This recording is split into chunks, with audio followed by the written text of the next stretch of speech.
জিবরাইল মানুষ রূপ ধারণ করে ঘোড়ার উপর সওয়ার হয়ে বলে, কি ভাই কি বলেন, কিসের বাছুর আপনার? বলে, হ্যাঁ এটা তো আমার গরুর বাছুর। জিবরাইল বলে, না এটা হতে পারে না, কারণ যে বাছুর তার দুধ খাবে। আপনি কেন আমার সাথে বাড়াবাড়ি করেন, ঠেলাঠেলি করেন? কোনো দোষ কোনো লাভ হবে না, কারণ এই বাছুর হলো ঘোড়ার বাছুর। লোক বুঝাইতে চাইল, ও ভাই তুমি কি বোকা মানুষ? তোমাকে দেখে তো ভালো মানুষ মনে হয়, মাথায় পাগড়ি, মুখে দাড়ি, অনেক লম্বা জুব্বা তুমি গায়েব দিয়ে আসো, আর তুমি মিথ্যা কথা বলে আমার গরুর বাছুরটা ঘোড়ার বাছুর বানায় নিয়ে যাচ্ছ। তোমাকে দেখে তো খুব ভালো মানুষ মনে হয় না। তুমি কেমন মানুষ? দেখা যাচ্ছে এটা গরুর বাছুর, আর তুমি বলো এটা ঘোড়ার বাচ্চা। জিবরাইল বললেন, ভাই চাপাচাপি করে লাভ নাই, যদি তোমার এলাকায় কোনো বিচার থাকে চলো না বিচার করে দেখা যাক এই বাছুর ঘোড়ার না গরুর। আওয়াজ দিয়ে বলেন সুবহানাল্লাহ। আলোচনা বন্ধ করব? তাহলে বাছুর ঘোড়ার না গরুর এটা প্রমাণ করার জন্য প্রথমেই চলে গেলেন পয়গম্বর দাউদের কাছে। আল্লাহু আকবার। দাউদ নবী বসে আছেন, এই জিবরাইল ঘোড়া নিয়া, গরুওয়ালা গরু নিয়া দাউদ আলাইহিস সালামের কাছে গিয়ে বলে, ও দাউদ, ও নবী, আপনার কাছে আমরা বিচার নিয়ে আসলাম, বিচারটা করে দেন। কি বিচার? দাউদ বলে, কি বিচার করব? গরুওয়ালা বলে, ভাই এই ব্যক্তি ঘোড়াওয়ালা বলে এই বাছুর নাকি ওই ঘোড়ার? আসলে এই বাছুরটা আমার গরুর, এই দেখেন স্তনে দুধ আছে। জিবরাইল বলে, আমার ঘোড়ার তো স্তনে দুধ আছে। মহাবিপদ। দাউদ আলাইহিস সালাম বললেন, তাহলে কি করো? ঘোড়া একদিকে বাঁধো, বাছুর গরু আর একদিকে বাঁধো, মাঝখানে বাছুরটা ছেড়ে দাও। বাছুর যেদিকে দৌড়াইয়া যাবে সেই হবে এই বাছুরের মালিক। সুবহানাল্লাহ। আওয়াজ দিয়ে বলেন সুবহানাল্লাহ। দাউদ নবীর কথা মতো ঘোড়া একদিকে বাঁধা হলো, গরু আর একদিকে বাঁধা হলো, মাঝখানে বাছুর রাখলেন। দাউদ নবী বিচার করে দিলেন, বাছুর যার স্তনে লেগে যাবে সেই বাছুরের মালিক। এবার বাছুর যখন ছেড়ে দেওয়া হলো, গরুওয়ালা এক প্রান্তে, জিবরাইল ঘোড়া নিয়ে আর এক প্রান্তে, মাঝখানে যখন দাউদ নবী বাছুরটাকে ছেড়ে দিল, বাছুর দৌড়াইয়া ঘোড়ার স্তনে লেগে গেল। একটু জোরে বলেন সুবহানাল্লাহ। বিচার কি হলো? এবার ঘোড়ার পেট থেকে গরুর বাছুর হচ্ছে, এটাই প্রমাণ হয়ে গেল। আল্লাহ ইচ্ছা করলে তো হতে পারে, কি কোন? হতে পারে না? কিন্তু প্রথমেই বলেছি, জিবরাইল এসে দাউদকে বলেছিল, দাউদ তোমার জামানায় কি কোন কায়দায় বিচার হয়? আল্লাহর হুকুম দিয়ে বিচার হয় না মানুষের ক্ষমতা দিয়ে বিচার হয়? এবার দেখা গেল গরুর মালিক হেরে গেল। গরুর মালিক বললে, কোন বিচার? গরুর বাছুর কখনো ঘোড়ার বাচ্চা হতে পারে? জীবনে কোনোদিন শুনি নাই, আমি এ বিচার মানি না। বিচারটা আস্তে করে ম্যাজিস্ট্রেট কোর্টে চলে গেল।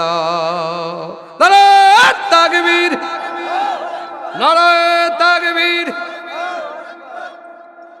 আলোচনা শেষ করবো না চল যাবো? আমার ভাইরা, আমার মুসলমান ভাইরা শোনেন, বিচার চলে গেল ম্যাজিস্ট্রেট কোর্টে। ম্যাজিস্ট্রেট কোর্টে যখন বিচার গেল, এবার ম্যাজিস্ট্রেটের কাছে বিচার উপস্থাপন করা হলো। বলতেছে, ভাই আপনি হিসাব নিকাশ করে বিচার দিবেন, যেহেতু গ্রাম্য সালিশে এই গরুর বাছুরটা ঘোড়ার বাছুরে রূপান্তরিত হয়েছে। আপনি কিন্তু বিচার দিলে আমি মানব না, মহামান্য আদালত, ভেবে চিন্তে আপনাকে বিচার করতে হবে। আল্লাহু আকবার। ম্যাজিস্ট্রেট কোর্টে এবার জিবরাইল আলাইহিস সালাম বললেন, ও ম্যাজিস্ট্রেট, আপনি প্রথম বিচারের রায় কিন্তু আমার হাতে। দাউদ নবী বিচার করে দিয়েছে, ঘোড়ার বাছুর, এটা ঘোড়ার বাছুর, গরুর বাছুর নয়। ম্যাজিস্ট্রেট বলে এটা কোন কথা, এই ঘরে গরুর বাছুরটা কেমনে ঘোড়ার বাছুর হয়ে যায় বুঝে আসে না। কিন্তু প্রাথমিক বিষয় দাউদ নবী করে দিয়েছে যে বাছুর যার দুধ পান করবে সেই বাছুরের মালিক। আল্লাহু আকবার।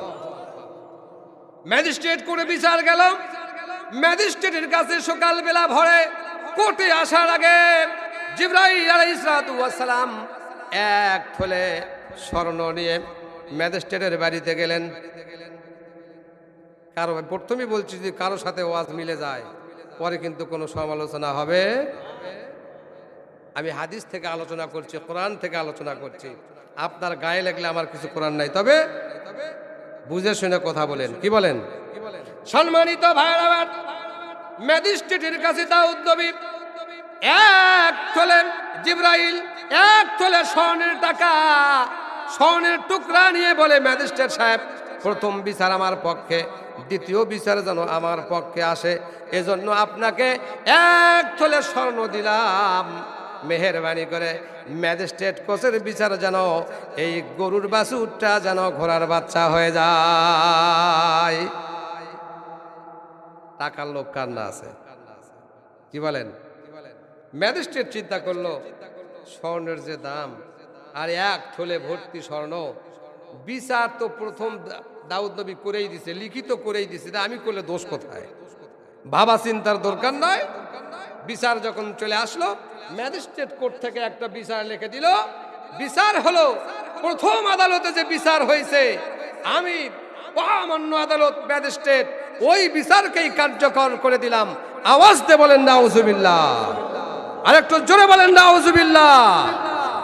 ম্যাজিস্ট্রেট কোর্টের বিচার হলো গরুর বাছুর ঘোড়ার বাছুর। প্রথম আদালত যে বিচার দিছে, দ্বিতীয় আদালত সেই বহালকৃত বিচার দিয়ে দিলেন। গরুওয়ালা জানে ছাড়লেন না। গরুওয়ালা খুব কৃপণ, খুব চালাক। গরুওয়ালা বলে, এই বাছুর আমার গরুর বাছুর, এই গরুর বাছুর ঘোড়ার বাচ্চা হবে। আমার দেহে যতক্ষণ শক্তি আছে আমি কোর্ট লড়তেই থাকবো, বিচার করতেই থাকবো, বিচার নিতেই থাকবো, যতক্ষণ পর্যন্ত এই বাছুরটা গরুর না হবে, এতক্ষণ পর্যন্ত আমি গরুওয়ালাও ছাড় দেব না। বলুন সুবহানাল্লাহ, আওয়াজ দিয়ে বলেন সুবহানাল্লাহ। এবার বিচার আপিল করলেন ম্যাজিস্ট্রেট কোর্ট থেকে জজ কোর্টে। জজ কোর্টে যখন বিচার দেয়া হলো, জজ এবার বিচারের কাগজটা নিয়ে মনে মনে চিন্তা করে, কলম কামড়ায়, এটা কেমন বিচার? গরুর বাছুর কখনো ঘোড়ার বাছুর হতে পারে জীবনেও শুনি নাই। কিন্তু প্রাথমিক বিচারে দাউদ নবী বিচার করেছে, ম্যাজিস্ট্রেট কোর্ট বিচারের রায় দিয়েছে। এখন আমি কি করি? আমার তো কোনো উপায় দেখতে পাই না। এখন যদি আমি বলি এটা ঘোড়ার বাছুর, গরুর বাছুর নয়, তাহলে বিচার হয়তো হাইকোর্টে চলে যাবে। উনি চিন্তা করলেন কি করা যায়। আজকের মতো এই কেসটাকে মুলতবি করা হলো, আগামী দিনে ভেবে চিন্তে রায় দেওয়া হবে। বলুন সুবহানাল্লাহ, একটু আওয়াজ দিয়ে বলেন সুবহানাল্লাহ। আমার কলিজার টুকরা ভাইরা, আমার অত্র এলাকাবাসী মুসলমান ভাইরা, এবার জিবরাইল আলাইহিস সালাতু ওয়াস সালাম ওই জজের বাড়িতে 2 থলে স্বর্ণ নিয়ে হাজির। কয় থলে? ম্যাজিস্ট্রেট দিয়েছে কয় থলে? আর 2 থলে স্বর্ণ নিয়ে জজের বাড়িতে হাজির। যে বলে, ও জজ সাহেব, আমি প্রথম বিচার আমার পক্ষে, দ্বিতীয় বিচার আমার পক্ষে, আপনি যদি একটু কলমের খোসাটা মেরে দেন যে অতীতের বিচারটাই সঠিক আছে, আমিও বিচার করে দিলাম ওই গরুর বাছুর হলো ঘোড়ার বাচ্চা। বিনিময়ে আপনাকে আর কোনোদিন কোর্টের বারান্দায় যেতে হবে না, আর কোনোদিন আপনাকে জজগিরি করতে হবে না। এই যে 2 থলে স্বর্ণ আপনাকে দিলাম, আপনার হায়াত পর্যন্ত খেয়ে ফুরাইতে পারবেন না। আওয়াজ দিয়ে বলেন নাউজুবিল্লাহ। এই বর্তমান সময় থেকে বিগত 1 বছর আগে, ও আমার মুসলমানের ভাইরা, এইরকম গরুর বাচ্চাকে ঘোড়ার বাচ্চা রূপান্তরিত করে কত আলেমকে জেলে বেঁচে মেরেছে, কত আলেমকে হত্যা করেছে, সাইদের মতো কোরআনের পাখি খেয়ে জীবন্ত পর্যন্ত জেল দিয়া জেলখানার মধ্যে ইনজেকশন পুশ করে হত্যা করেছে। কত আলেমকে বিনা দোষে তাদেরকে ফাঁসির কষ্টে লড়াইছে। আজ বাংলায় যদি এই বিচার, একনিষ্ঠ বিচার যদি কার্যকারী না হয়, আগামীতেও ওই গরুর বাচ্চা ঘোড়ার বাছুরের মতো রূপান্তর হয়ে যাবে। একটু আওয়াজ দিয়ে বলেন ঠিক না ব্যাঠে?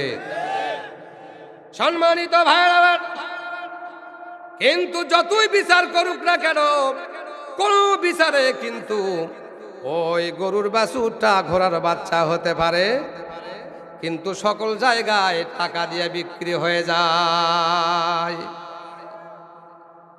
আমার কলিজার টুকরা ভাইরা, জজ কোর্টে এবার বিচার লিখিত হচ্ছে। বিচার করতেছে, 2 তোলা স্বর্ণ চলে গেল। জজ মনে করলো আমি যদি এই রায়টা বহাল করে দেই, বেটা হয়তো সুপ্রিম কোর্টে যাবে অথবা নাও যেতে পারে। একটা গরুওয়ালার কাছে এত ক্ষমতা থাকতে পারে না, এত টাকার মালিক হতে পারে না। তাই সে কি করলো, ওই প্রথম রায় যে দিল, ম্যাজিস্ট্রেট কোর্ট যে রায় দিয়ে দিল, জজ কোর্টেও বলে দিল এই বাছুরটা হলো ঘোড়ার বাচ্চা। একটু আওয়াজ দিয়ে বলেন নাউজুবিল্লাহ।